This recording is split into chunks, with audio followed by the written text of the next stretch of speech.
Radiant team ban. Dire team ban.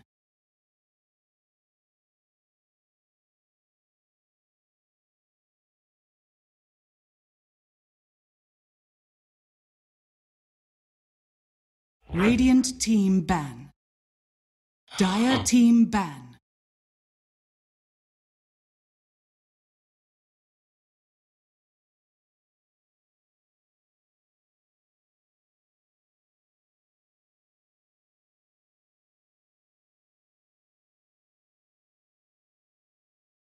Ten seconds remaining. What's up, guys? Welcome back to the Battle for the Galaxy. Got OpTic Gaming going up against Immortals here in Game 2. As it pretty much has been throughout the entirety of this NA qualifiers, all the games have been one-sided, which is weird as hell because that, never happens, but that's how it broke down. We'll see if we're able to break that curse here. Immortals can definitely put up a fight if they get the right lanes, if they get the... And we'll see if they can do all of that. I'm Mike Loris, going to be joined by PQMZ for this second game. Dude, last game was one-sided as all hell. Maybe it's time for Immortals to go back to their roots, get a little bit more, more YOLO aggression in there. Radiant team Bloodseeker. pick. Ooh, there's an IO Tiny coming. No, I'm saying it's coming. I'm not making a prediction. I'm telling you it's coming. Yeah. Then 10 seconds I remaining. don't understand the question. 5 seconds remaining. No, I mean I just don't understand the scenario that you're proposing right now. It doesn't make sense to me. You'll all see. I mean, it's because they did it yesterday. So they can definitely switch it up, of course. They can definitely easily do that. Like CK, sure, why not? But the IO Tiny went towards the offlane. Actually, it was a Debbie Forev combo, and it was really weird. It kind of worked, but yeah, it will of course depend on what OpTic respond to. What they respond with. Keeper of the Light is definitely not a terrible one if you're expecting an IO Tiny combo. 5 seconds remaining. Dire team pick. Send.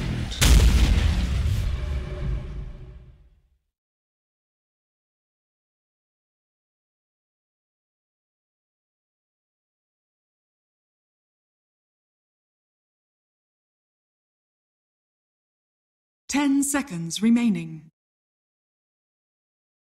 Radiant team ban. Tiny.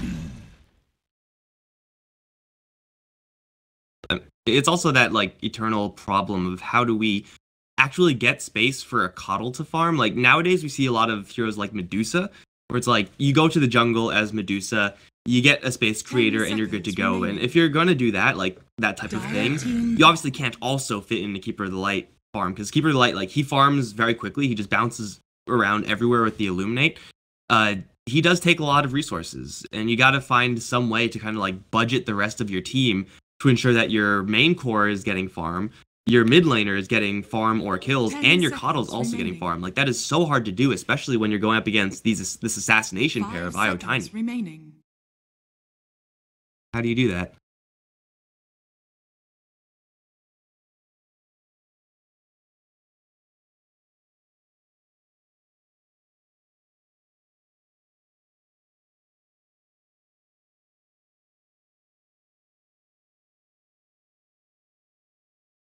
I saw Coddle mid once. That worked really well actually, because they had they pushed in 20 minutes in with a draft that isn't supposed to push at all, and they just won out of nowhere. It blew my freaking mind. I'm pretty sure that's not something that you do, or that's not something that you really plan to do. It's something that you end up doing after you see the entirety of the draft. But man, the possibilities sure are there. Even outside of that though, you have Coddle with Sand King, mana for burrow strikes, lower cooldown.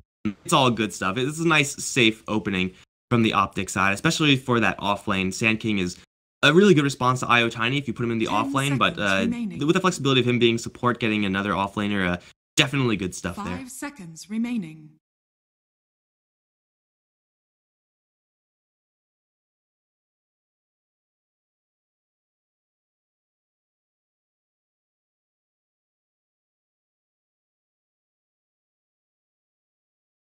Dire team ban.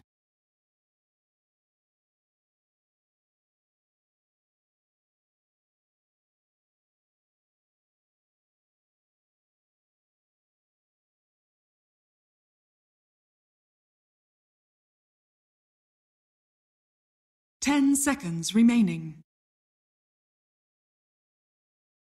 5 seconds remaining. Mhm.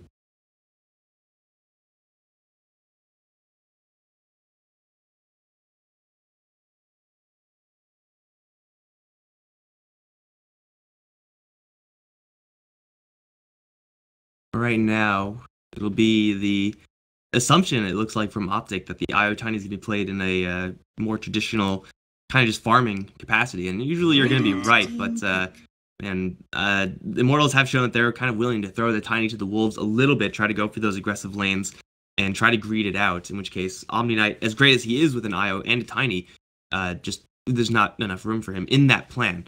Well, we'll see what Immortals really want to do. They'll take out the Medusa.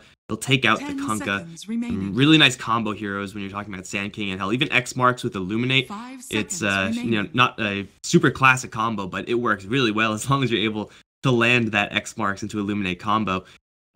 Immortals, yeah, they've covered their bases, but for sure OpTic know what they have to deal with. It's usually the same thing every time you see an IO and then a Tiny. You just got to make sure that you are able to isolate and just stun the hell out of them. And Tusk can do all of those things, including save his allies.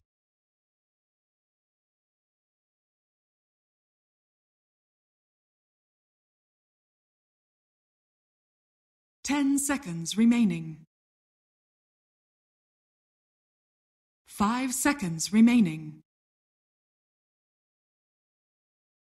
Snowball is Radiant team always going to be that great save tool, as Immortals will go ahead and grab the Earth Spirit. That's a little bit more of an aggressive roaming support, as the IO is usually not going to be doing that. That's just not what IO does. But for sure, it's a hero that can just destroy IO, even if it is played in that kind of lighter support role. 10 seconds So much damage remaining. towards someone like an IO. Of course, Tether can get you over and around those shards, 5 so it's not really going to be remaining. 100% useful 100% of the time, but as you said, Saxa is a master at this task, if he's actually going to be playing this. And it looks like with the Sand King, well, it could be a Zai Tusk in the off lane. We've seen that as well.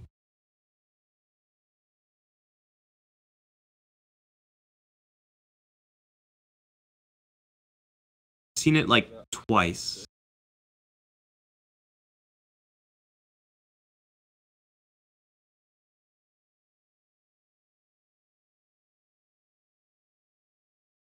Dire team pick. Death Prophet.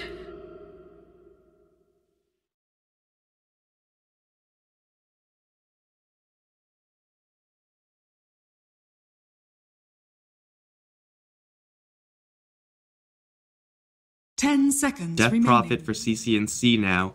They're looking for that Pycat last 5 for the OpTic seconds side. remaining. And this is something that you usually see built up with that Coddle, just a hero who usually is, through one way or another, is able to siege those structures. Death Prophet is very bursty in the way she does that with her exorcism, but gets the job done. It's all about those mid-game timings, and I really think this is a powerful way to kind of build your Radiant draft team around back. those big timings. Immortals, yeah, this is their roots right here. Get the Tiny, get the Bloodseeker, just start smorking people. It's really good high ground defense, but it is also a hero that can just get instantly put into a dumpster up against all this burst damage from OpTic. 10 seconds remaining. 5 seconds remaining.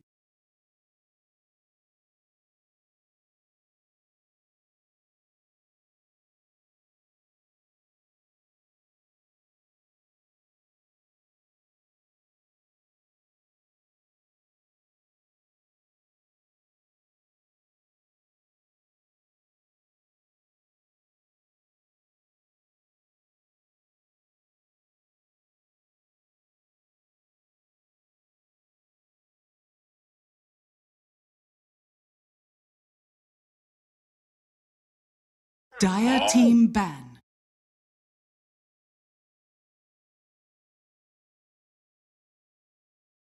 The role for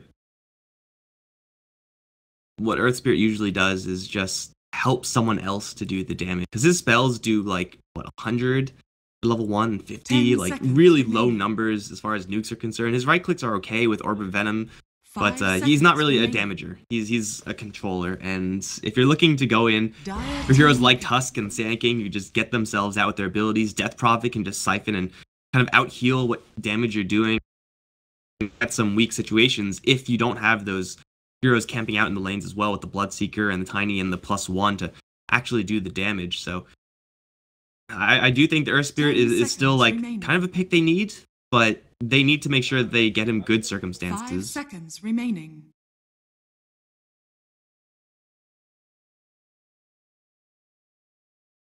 Radiant team pick.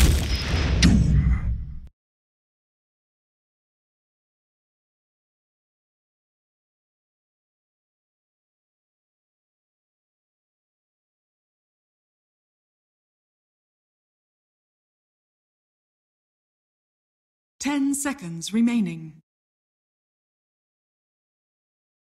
5 seconds remaining.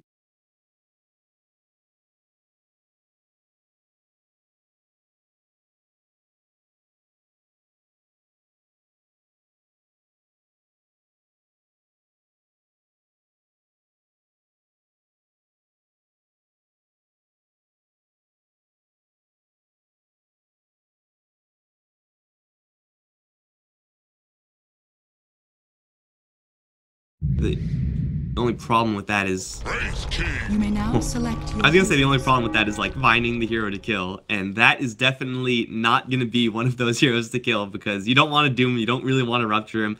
It just typically doesn't reward that. But OpTic, like when you're running a Coddle, when you're running a Death Prophet, you're gonna be very likely just be 5 mana across the map. Isolating a hero with Rupture and Doom, it's not gonna be easy. Even if you do land it, you're gonna have to go through a snowball. And of course, silences and nukes and pushback from the Coddle Blinding Light. Like, there's so much stuff you have to deal with when you're running with this almost pure single target base strat from Immortals. PPD is a perfectly adequate Tusk player. I'm kind of disappointed that Sax is not playing it, honestly. But like, if you rupture someone, immediately they go into a snowball. Like, what are you gonna do about that? You actually can't do anything.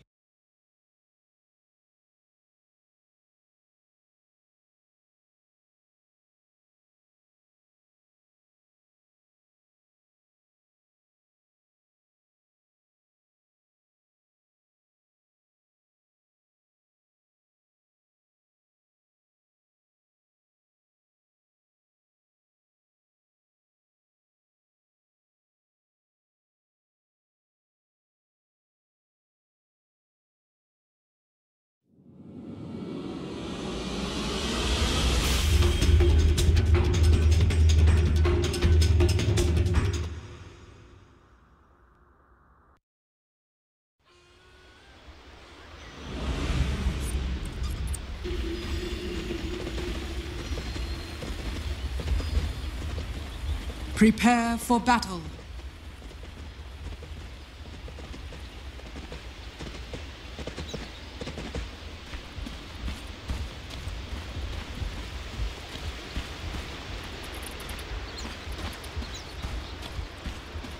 Sure, and if you're looking at like the comfort level of Immortals right now, like QO Bloodseeker is an absolute classic. MP can play Tiny.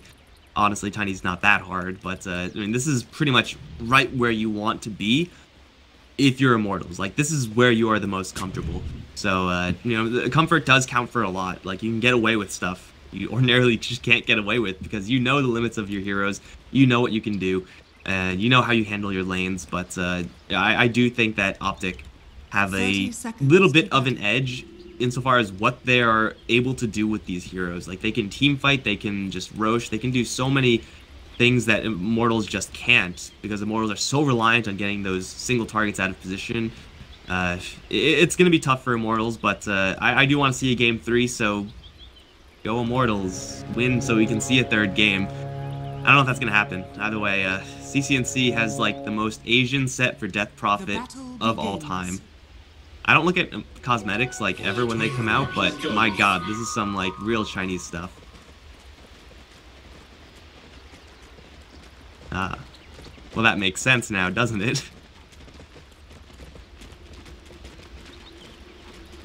No, I don't. That's why I'm hoping for a 35-40 minute one, and then another 35-40 minute one. You know, like real Dota. Because nobody wants to watch 20-minute stomps. This is not fun. Don't begrudge me. Top lane, oh, PPD shards just a little bit off. I don't think they would have been able to kill MP anyway, but full offensive tri-lane up on this top side. Tiny is still working with very little armor. Despite his health pool being very deep, the only help he's going to have is an IO. And the ability to save is certainly very nice on this top lane with regeneration, but as far as turning around offensively, it like almost requires either PPD or Saxa to literally start diving towers, or a toss to go in towards the IO so that they kind of force the tower dive. Either one of those is going to be really hard to come by, so this lane, it looks like it should just be on lock here for OpTic.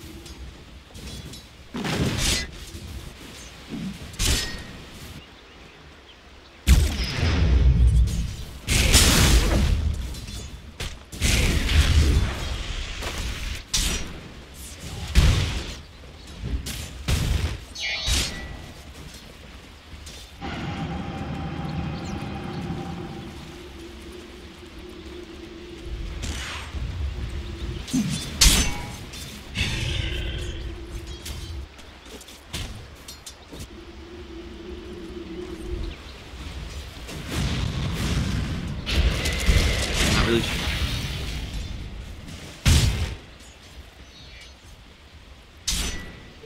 Double damage. Finders, keepers. Denied.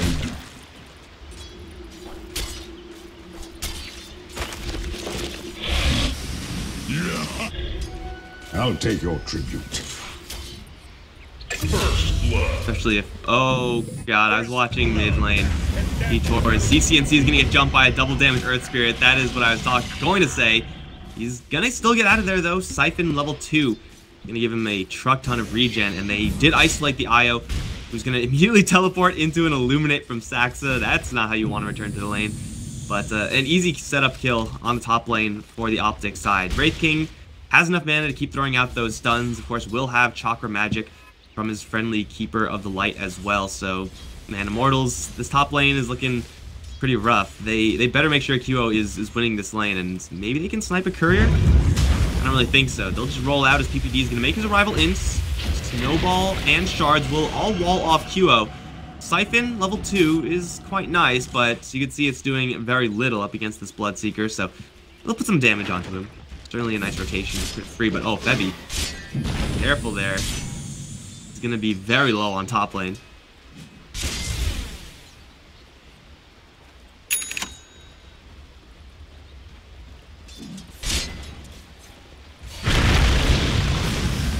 Oh, they toss back the Wraith King into the IO. I'm not really sure if that's the good plan. Pycat, though, kind of runs away. Snowball still onto Febby. Will just flatten the IO. Kick coming in from Dubu. One tree toss. Pycat's still alive, but another toss will get the kill. Flatten the Wraith King with the Earth Spirit. That is a true avalanche right there. That's like the kill power of the Immortal side. You toss the enemies onto your IO, and you have the tower do most of the damage. But you usually want your IO to be at full health when you do that. Zai is fighting Forev toe-to-toe. Not something he's going to be winning up against that regeneration. He's slow roasting here. Pycat's going to make his arrival. Stun to the IO, but this dot from the Scorched Earth Forev doing so much damage with the level 2 ability. Febby won't die. The Caustic will chug down his Salve Forev. Body blocking the hell out of Pycat. Finally chops through. Maybe with the Blast Tick? No. Cannot get the kill because Forev throws out a Troll Net. Febby will have the ability to tether down to the low ground. PPD coming in, but just a little bit too late.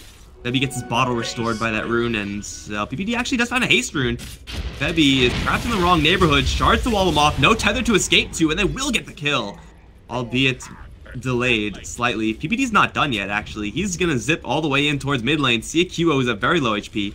With no abilities, he has to call it quits. But for OpTic, PPD definitely showing up here and is gonna find QO. He has shards level 2. There's no raindrop here. There is, though, a shrine, and PPD may have miscalculated just slightly. Won't kill off QO, but won't die either. So, honestly, not that bad. He forces out of Shrine, be able to get away without taking really any damage. No harm, no foul. Dire's middle tower is under attack. Radiant's bottom tower walled? is under attack. Looks like he's pretty well walled off. CCNC doesn't have a ton of mana here, but he has 11 stick charges. Duo is going to get snowballed as well, which will dodge the stun from Dubu. Oh, the plays from PPD so far in this game. He's going to get them the kill on QO. Man, I was disappointed that we don't see a Saxatusk, but PPD is, certainly making me eat my words, showing up with this hero.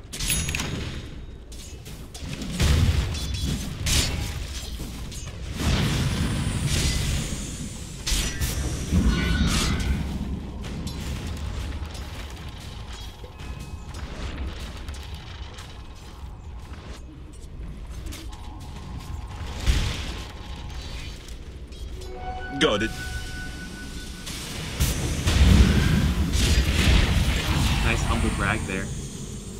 Dire's top tower is under attack. Alright, well, I missed the kill on top lane, but I did see Febby die. Looks like Zai was able to set up a Burst Strike Epicenter combo off of, assume, a lot of Caustic Finales.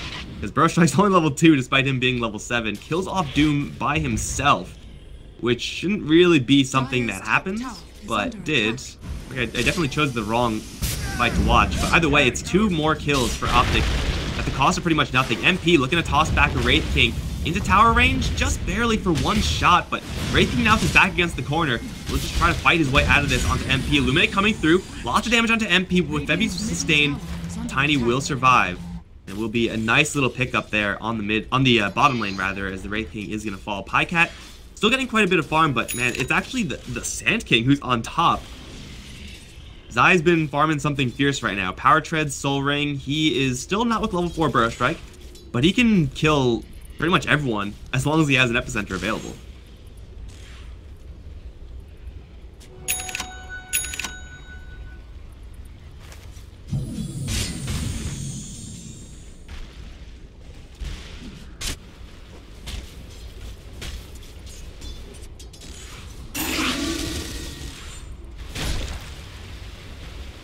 Dire's middle tower is under attack.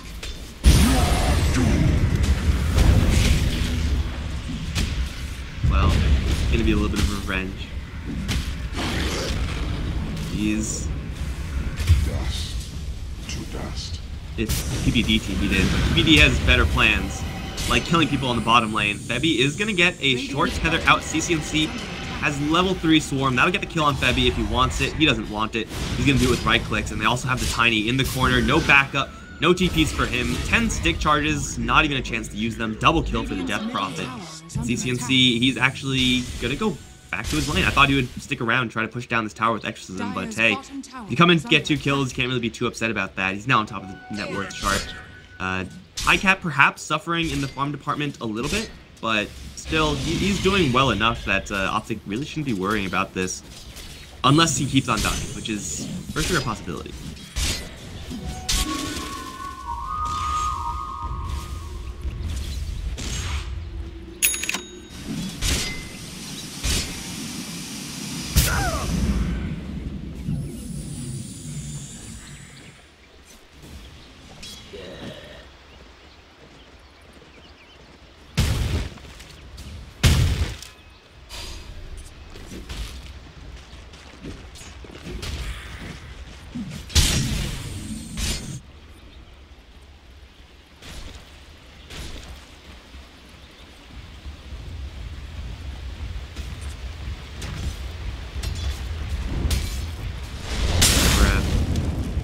Does get the Scorched Earth out, so he should be fine on top of it. He's also going for the Hand of Midas on the subject of Pycat, so if you're just waiting for something to happen, you want to have those farming items.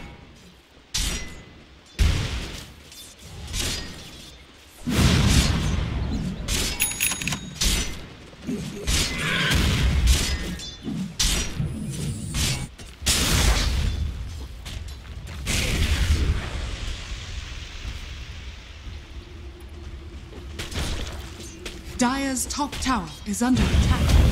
Unless he and all his friends die in this bottom lane, they'll flatten Sax the first thing with the Rupture. Duo is pretty speedy right now.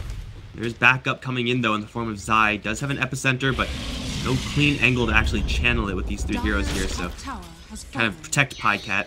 probably not completely necessary, but hey, he doesn't need a top lane. CCNC with his Ghost will take down a free tier 1, and there's actually literally the entirety of Immortals on this bottom lane. Zai will abandon ship and he'll be fine. Pycat is going to get recalled. Coddle of the Light, ladies and gentlemen. What a magician. Dire's top tower is under attack. Radiant's bottom tower is under attack. Write that down, put it on the Radiant fridge. structures are fortified. They do move all of their heroes on the bottom lane. They absolutely need to get the tower out of this one because they still have to deal with CCNC top lane. Not really a fast pusher, Death Prophet, at least without her exorcism, but she does have a catapult here. And this is a tier 2 that's taking quite a bit of free damage. That's something that they can very easily avoid in the future, but for right now, and down to almost half of its health pool. Off of pretty much zero commitment from CCNC, so Immortals with that move, it kind of felt like they needed to get a kill to make that 5-man rotation actually worth it.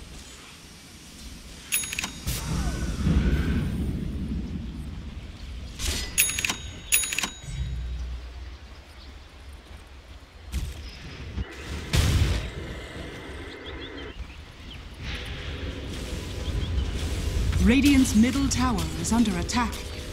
Dire's top tower is under attack.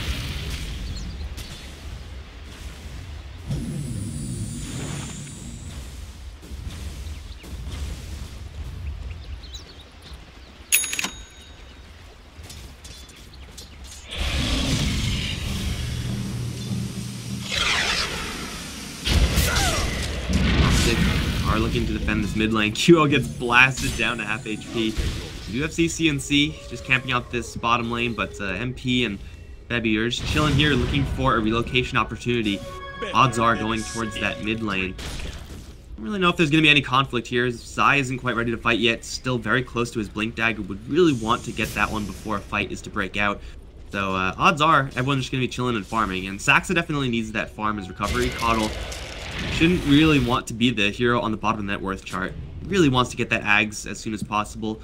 And now can start building it up since he completed up his Tranquils, but he's a long ways off. He is just now starting his actual farm.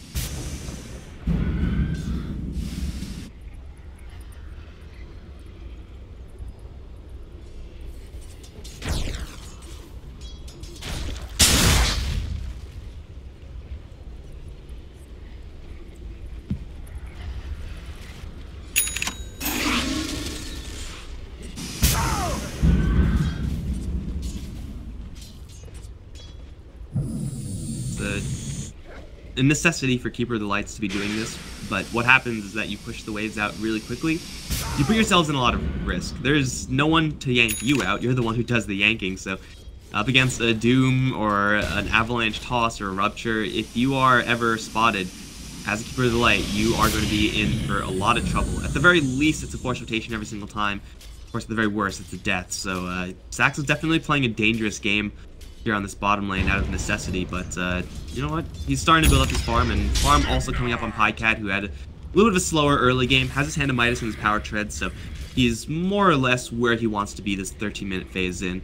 OpTic are probably looking for an angle to use this Death Prophet or the Blink Dagger on Sand King. Looks like Guy gonna blink Burrow Strike Epicenter. Bevy is here for the yank out though. QO is already dead. A little bit late there.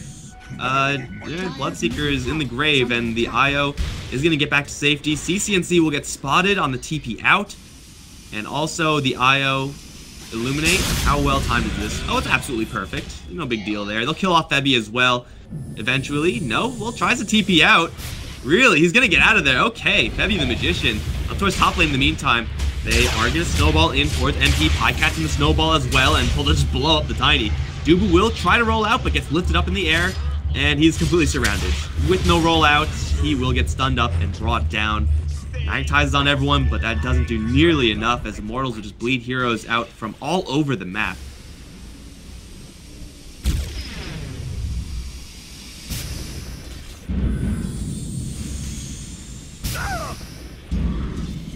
Top lane, Exorcism. Dire's top tower is under attack. Yeah, I mean, It's just the fact that they have to go for a very specific type of fight every single time. Like, they absolutely need to get the initiation with the Doom, or get an Avalanche Toss or something like that, or a Rupture on any one target, but OpTic Gaming has so many responses to that, as we've already seen.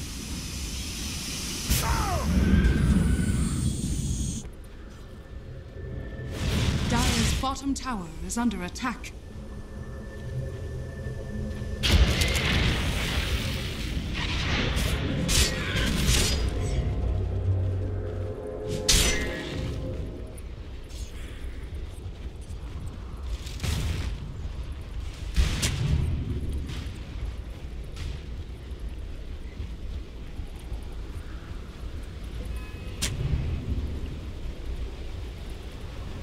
They'll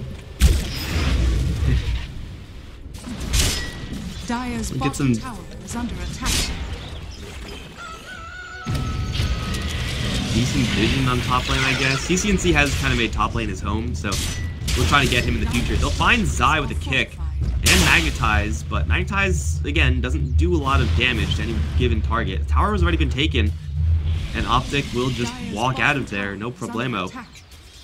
Immortals will lose a little bit more map control. Still, they have this thorn in their side of Coddle, who's been blowing up creep waves left, right, and center. It is about halfway towards that Aghanim Scepter.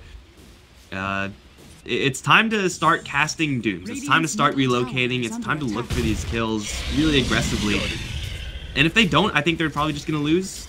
They need to find these openings. Like, that's the entirety of their draft.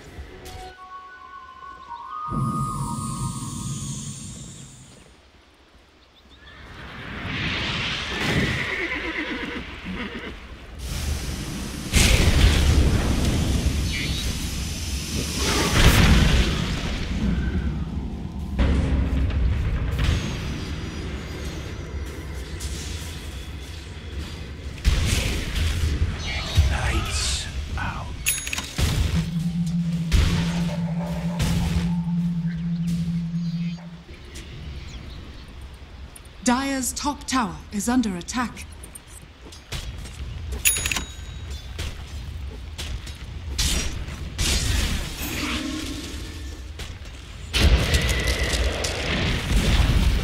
Dire's top tower has fallen.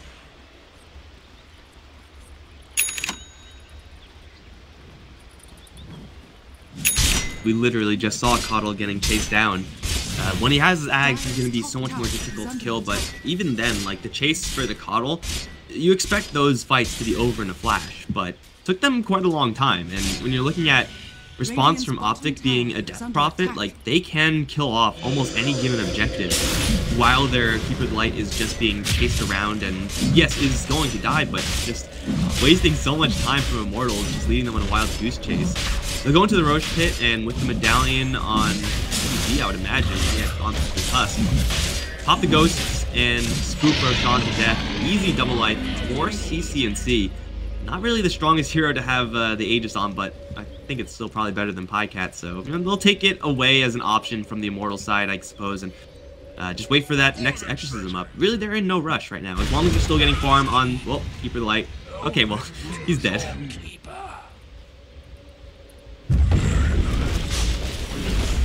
Oh, here comes the Epicenter. Zai is going to jump in. Only hits the Bro Strike onto the Io, though. Could have been amazing, is instead just good.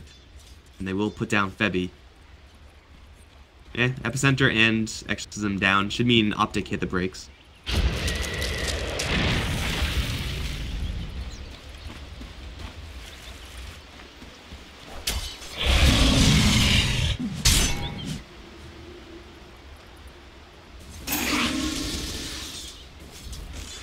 Witchcraft, yeah.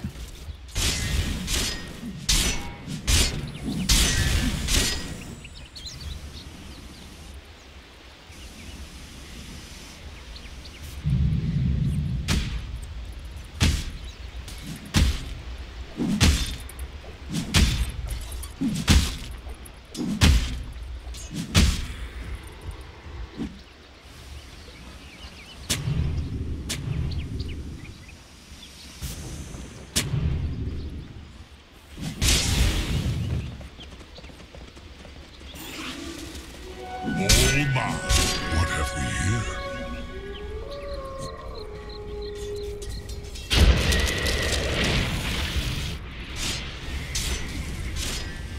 Invisibility.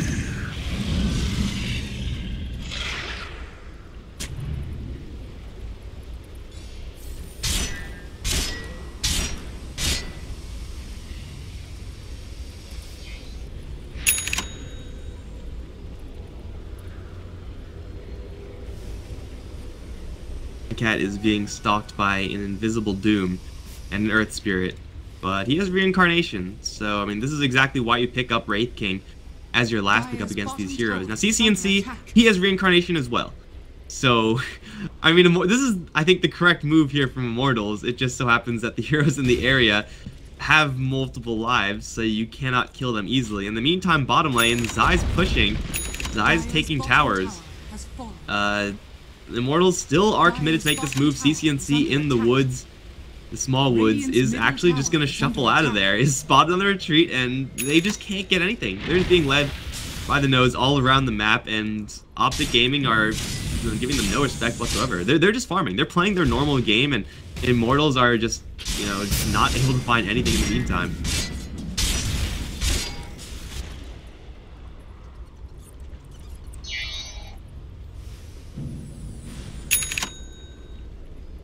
Radiant structures are fortified. Radiant's middle tower is under attack. He's gonna try to rush for this tower. It is gonna be denied by Saxa. Relocate out is gonna bring MP to safety. Odds are, though, Febby is probably not going to be, well, no, that was actually relocate in, and that was the yank out, so he's actually gonna be fine. Take down the tower, though it is denied, and oh, QO. Pushing a tower up towards top lane, can't get it, is forced to 10-second BKB to teleport out of there. That hurts, man, that hurts a lot.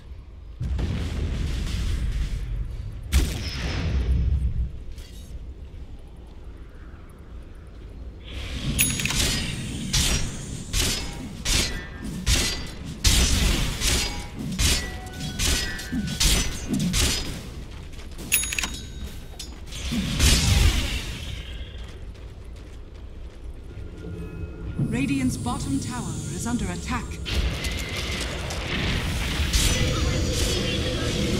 Dire's middle tower is under attack. Dire's structures are fortified.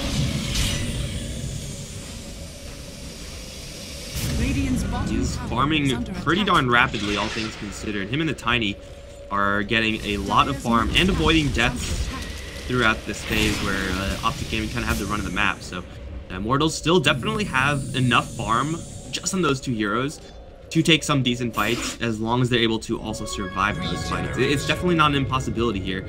Saxa is okay, just casting spells on Pycat apparently for reasons, but he does have the Aghanim Scepter now. It's not daylight yet. It's gonna be another 30 seconds till then, and in that time there will be no exorcism because Death Prophet just now uses it, but they will run into QO and Dubu. They will immediately silence the Sand King, gets Force Staff out though, and the roll in is maybe gonna catch PPD, but it's kind of okay because Zai's arming up the Epicenter, is gonna jump right in on top of the Doom and just shred him. He's not dead just yet though. The damage is slow, but will come eventually in the form of an Illuminate. Duo with the BKB and MP on the front lines. There's not much damage going in towards these OpTic heroes. In fact, everyone on Immortals is on the run. Burrowstrike is gonna catch MP. Status Resistance gonna kick in, but he's gonna lose all his mana thanks to that leak. So Status Resistance or not, he's going to make a very slow escape, if an escape at all. Another Siphon gonna stick onto him. He's slow to a crawl. He's Burrowstruck up, and he's gonna go down.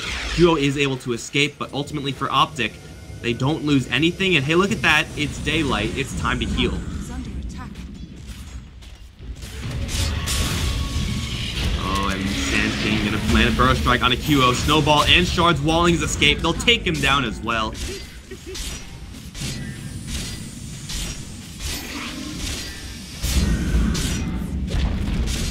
Dire's top tower has fallen. Oh, they're just gonna take it. And the scary thing about this push, the scary thing is not the fact that they have literal infinite HP, it's the fact that their push speed isn't even maxed out at this point. The CCNC still doesn't have an exorcism, so by the time everyone from Immortals is respawned, then CCNC will be at full strength. he'll just be like, come at me, bro. You can't fight into me without ghosts. There's no chance you can fight into me with ghosts up. And the healing as well. So Immortals right now are going to get a bit of a reprieve, as Pycat is going to be sent down to deal with bottom lane. But hey, Saxa also has that teleportation, that recall back. So I'm pretty sure if you're OpTic right now, you can just hit the gas full on and just keep on fighting into Immortals right now. Because this is their timing. This is the Aghanim Scepter Coddle timing. And if they take QO, that's just a bonus. He does have a BKB.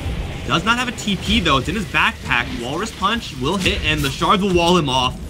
Oh, QO, not like this. She'll die with no buyback for a full minute. He does get the Rupture out on CCNC. That does about nothing. And they're just trying desperately to cut the waves. Won't even work out. OpTic Gaming have this map on lock. And the Burst Strike will land on the Earth Spirit mid-roll. Zai's kind of alone right now, though. CCNC is coming in hot with the Yule Scepter. And a Siphon. Yeah, this Earth Spirit is pretty darn screwed. And now it's time to push for real. Pycat on the front line. Doesn't have enough mana for reincarnation, but he will finally get enough. And he will go down. But that's just a giant slow on everyone. And CCNC is going to be sending in those ghosts. So many spooky undead on the OpTic Gaming side. They'll take down the Tiny. They'll take down the Doom. And should be cleaning up the game as well, because they've lost about 0 HP this entire time. And why are all these games like this, dudes? Something seriously wrong with Galaxy Battle.